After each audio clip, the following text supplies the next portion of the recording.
এবার ফিফা থেকে বড় দুঃসংবাদ পেতে যাচ্ছে বাংলাদেশ দল।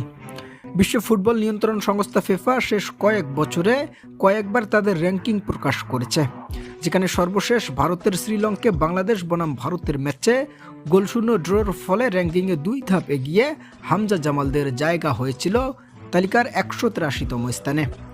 তবে বাছাই পর্বের সেই একই লড়াইয়ে বাংলাদেশ সিঙ্গাপুরের বিপক্ষে ম্যাচ হারার ফলে ফিফা র্যাঙ্কিং থেকে এবার 1 ধাপ নিচে নেমে গেল হামজা সামিদরা।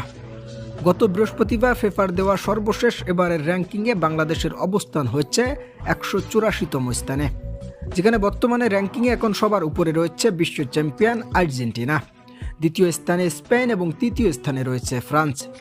এছাড়াও পঞ্চম স্থানে রয়েছেন 5 বারের বিশ্ব চ্যাম্পিয়ন ব্রাজিল এবং সর্বশেষ ন্যাশন লিগের ফাইনালে জয়ের ফলে 1 ধাপ এগিয়ে পর্তুগাল রয়েছে এই তালিকার 6ষষ্ঠতম স্থানে। প্রিয় দর্শক, আগামী হংকংয়ের বিপক্ষে ম্যাচ জয় পেলে পরবর্তী র্যাঙ্কিংয়ে বাংলাদেশের অবস্থানও পরিবর্তন হতে যাচ্ছে, যেখানে বাংলাদেশের পরবর্তী ম্যাচ রয়েছে ফিফা র্যাঙ্কিংয়ের বর্তমানে 147তম স্থানে থাকা হংকংয়ের বিপক্ষে।